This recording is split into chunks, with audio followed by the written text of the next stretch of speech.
성도라는 정체성이 회복의 원동력이다. 성도라는 정체성이 회복의 원동력이다 라는 제목으로 말씀 전하겠습니다. 시편 74편의 제목을 보시면 아삽의 마사길이라고 되어 있습니다. 여기 마사길이라는 이 단어의 의미는 교훈하다라는 뜻을 가지고 있기 때문에 아삽의 교훈시다라고 할 수 있습니다. 형식적인 면에서는 공동체 애가로 분류되고 있고 본 시편의 배경은 BC 587년에 있었던 이 바벨론에 의하여 남유다가 멸망한 사건을 전제로 하고 있습니다. 그 내용은 예루살렘 그 성전이 파괴된 데에 대한 이 애통, 그리고 주께서 회복해 주시기를 간절하게 구하는 기도로 구성되어 있다는 것입니다. 6절 7절 말씀해 보시면 이제 그들이 도끼와 철퇴로 성소의 모든 조각품을 쳐서 부수고 주의 성소를 불사르며 주의 이름이 계신 곳을 더럽혀 땅에 엎었나이다 라고 말씀하고 있습니다. BC 587년에 이 바벨론에 의해서 예루살렘 성전이 불에 타게 되고 많은 백성들이 이 바벨론으로 잡혀가게 됩니다. 이러한 그 남유다의 멸망 사건은 그 유다 백성들에게 있어서 심각한 이 신학적인 문제를 이야기하게 됩니다. 그 이유가 무엇입니까? 분명히 하나님께서는 사무엘하 7장에서 이 다윗과 이 영원한 이 언약을 맺게 됩니다. 즉 다윗의 이 후손의 왕위가 영원할 것이다라는 그러한 이 언약을 맺게 되는데, 그렇다면 하나님께서 맺은 이 다윗과의 영원한 언약이 거짓인가라는 그러한 이 신학적인 문제에 부딪히게 되었다는 것입니다. 사무엘하 7장 12절 13절 말씀해 보시면 내 수완이 차서 내 조상들과 함께 누울 때에 내가 내 몸에서 날 내 씨를 내 뒤에 세워 그의 나라를 견고하게 하리라. 그는 내 이름을 위하여 집을 건축할 것이요 나는 그의 나라 왕위를 영원히 견고하게 하리라 라고 말씀하고 있습니다. 분명히 하나님께서는 다윗과 영원한 언약을 맺으시면서 내 왕위가 영원히 견고하리라 라고 말씀하셨습니다.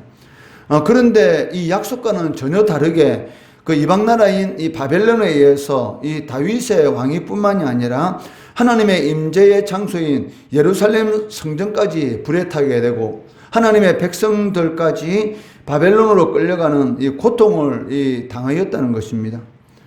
이런 신학적인 이 문제 때문에 이 바벨론으로 잡혀간 많은 이스라엘 율법학자들, 즉 랍비들이 왜 남유다가 이 다윗과 영원한 언약을 맺으신 그 하나님과의 이 언약에 대한 이런 심각한 이런 딜레마에 빠지게 됩니다. 그러한 이유 때문에 왜 이 남쪽 유다가 이렇게 바벨론에 의해서 멸망하게 되었고 예루살렘 성전이 불에 타게 되었는가, 그 이유에 대해서 연구하게 되는데 그를 통해서 얻게 된 이 결론이 바로 1절 말씀입니다.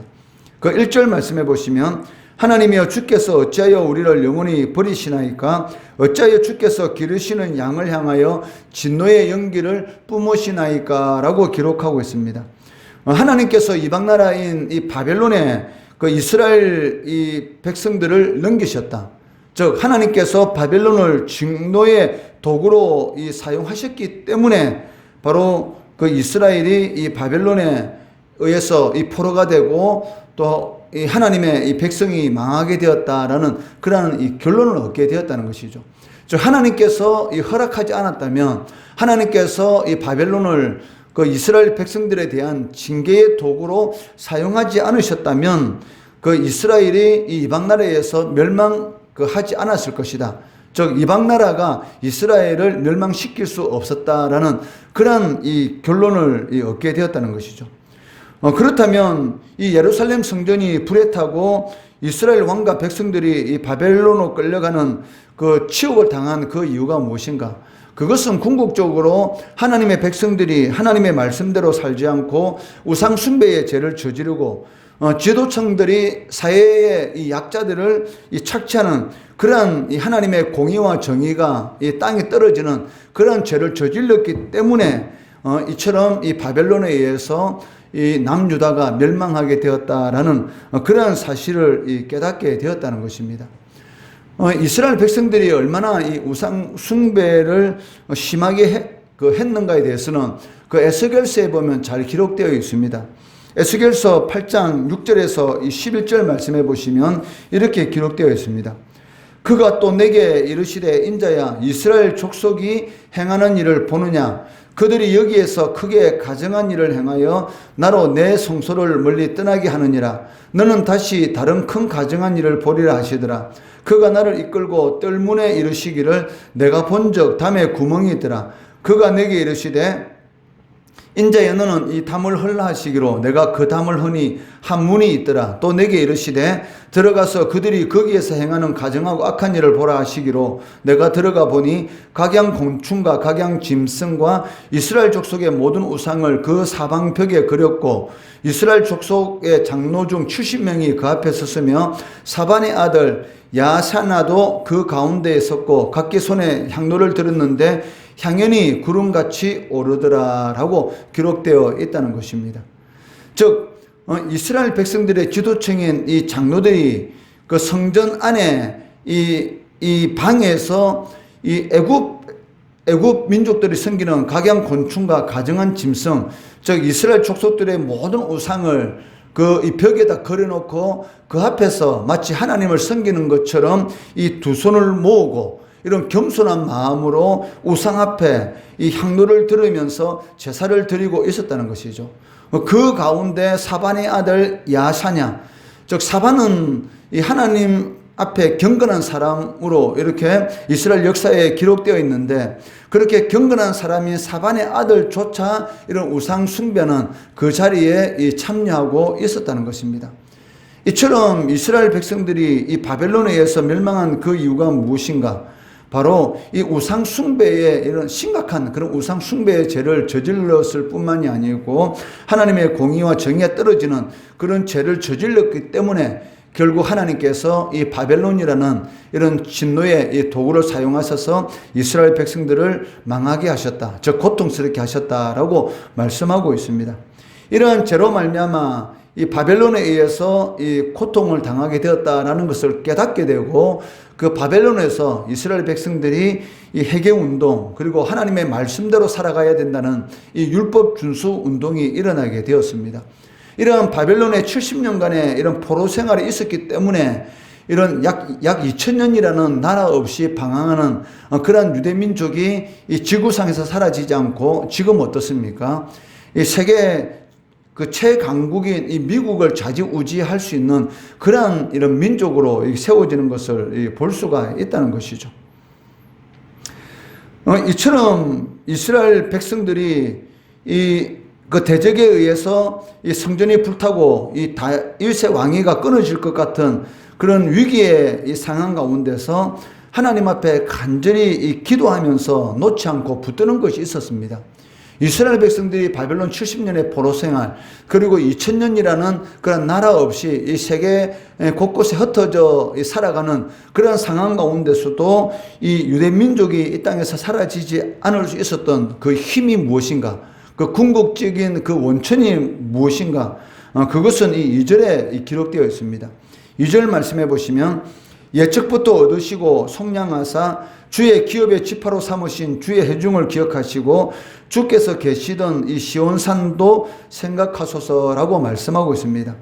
낙담할 수밖에 없는 그런 상황 가운데서 낙담하지 않고 기도할 수 있는 그 하나님의 백성들은 기도만 할 수 있다면 절대로 쓰러지지 않고 넘어지지 않습니다. 그리고 반드시 승리하게 된다는 것입니다. 이스라엘 백성들 이 바벨론 70년간의 이 포로 생활 가운데서 그런 나라 없이 2000년 동안 전 세계에 흩어져 있는 그런 상황 가운데서 히틀러에 의해서 인구의 3분의 1인 약 600만 명이라는 그 유대 민족이 죽어가는 그런 상황 가운데서 이스라엘 민족이 끝까지 살아남을 수 있었던 그 원천이 무엇입니까? 바로 하나님의 백성이라는 이 정체성이죠. 하나님의 백성이라는 이 정체성이 있었기 때문에 그런 상황 가운데서 기도할 수 있고 하나님과의 이 교제 가운데에서 인내하며 견딜 수가 있었다는 것입니다. 이러한 믿음, 우리는 하나님의 백성이다, 하나님의 택하신 백성이다라는 이런 믿음이 힘겨운 상황 속에서도 기도할 수가 있었다는 것입니다. 마태복음 7장 11절 말씀해 보시면 너희가 악한 자라도 좋은 것으로 자식에게 줄 줄 알거든 하물며 하늘에 계신 너희 아버지께서 구하는 자에게 좋은 것으로 주시지 않겠느냐. 좋은 것이 무엇입니까? 바로 하나님과의 이 교제, 즉 성령입니다.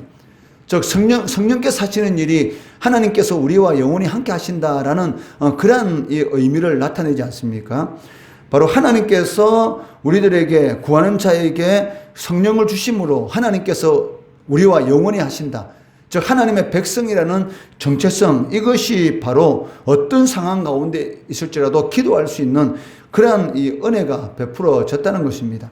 기도만 할 수 있다면 절대로 망하지 않는다는 것입니다. 그 욥이 하소연하는 것처럼 욥기 23장 이 8절 9절 말씀해 보시면 그러나 내가 앞으로 가도 그가 아니 계시고 뒤로 가도 보이지 아니하며 그가 왼쪽에서 일하시나 내가 만날 수 없고 그가 오른쪽으로 돌이키시나 배울 수 없거나. 즉 앞뒤 좌우 막힌 그러한 상황 가운데서 욥이 깨달은 것은 무엇입니까? 위는 하늘은 열려 있다는 것이죠. 욥기 23장 10절 말씀해 보시면 그러나 내가 가는 길을 그가 아시나니 그가 나를 단련하신 후에는 내가 순금같이 되어 나오리라 라고 말씀하고 있다는 것이죠. 앞뒤 좌우 하나님이 없는 것 같은 그런 이 환난 가운데서 위로는 이 문이 열려 있다. 즉 하나님께서 내가 가는 길을 아시나니 그가 나를 단련하신 이후에 하나님의 섭리 가운데 내가 이런 고통을 받고 있지만 반드시 하나님께서 나를 이 순금같이 되어 나오게 하시는 그러한 역사가 일어나게 될 것이다 라고 고백하는 것을 볼 수가 있다는 것이죠. 위의 문은 열려있다라는 그런 의미가 무엇입니까? 기도할 수 있다는 것이죠. 욥기는 이 욥의 기도문입니다. 한마디로 말하면 그런 어려운 상황 가운데서 하나님 앞에 끊임없이 하소연하는 그러한 기도 가운데서 하나님께서 붙들어 주시는 은혜를 체험할 수 있고 넘어질 수밖에 배교할 수밖에 없는 그런 상황 가운데서 욥이 배교하지 않고 끝까지 믿음을 지킬 수 있었던 그 힘이 무엇입니까? 바로 기도인 것이죠. 하나님과의 이 교제 가운데서 지금까지 자신이 알았던 귀로만 듣던 하나님이 아니라 이제는 눈으로 보는 그 하나님을 깨닫게 되었다는 것입니다. 이것이 바로 욥이 그 하나님의 이 백성이다. 하나님께서 나를 택하여 주셨다. 주신 자도 하나님이시고 취하신 자도 하나님이시다라는 이런 믿음이 기도할 수 있는 은혜를 베풀어 주셨다는 것이죠. 감당하지 못하는 고난 속에서도 기도만 할 수 있다면 결국 승리하게 됩니다. 그러니까 기도할 수 있는 능력이 어디에서 나타나는 것입니까? 나는 하나님의 백성이다. 우리는 하나님의 백성이다라는 이런 정체성, 하나님께서 나를 택하여 주셨다라는 이런 정체성이 우리를 기도하게 할 것이고 그것이 환난 가운데서도 승리하게 하는 원천이 된다는 것입니다. 어떤 상황 가운데 있을지라도 하나님의 택한 백성이라는 그런 정체성을 가지고 기도함으로 인해서 어떤 환난 가운데 있을지라도 승리할 수 있는 우리 성도 되시기를 주의 이름으로 축원합니다.